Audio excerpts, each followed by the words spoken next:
Welcome to the Tech Egg. Don't get scrambled. Enjoy the video. You begin by preparing.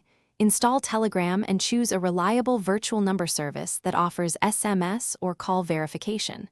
Why a virtual number? It decouples your personal phone from the account and preserves privacy. Once you pick a provider, register a number and verify it quickly. SMS codes expire.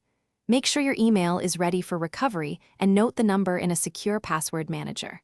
After that, open Telegram and proceed to registration using the virtual number you just obtained. You now register. Enter the virtual number into Telegram with the correct country code because formatting errors prevent the code delivery. Then watch the virtual number app for SMS or an incoming verification call. Paste or type the code into Telegram immediately.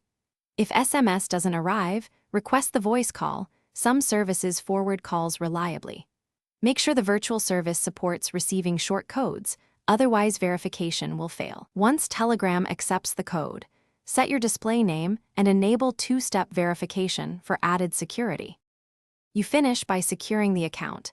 Enable two-step verification and add a recovery email so losing the virtual number won't lock you out. Then test basic actions, send messages, join a channel, and verify notifications to ensure everything works smoothly. If something goes wrong, don't panic.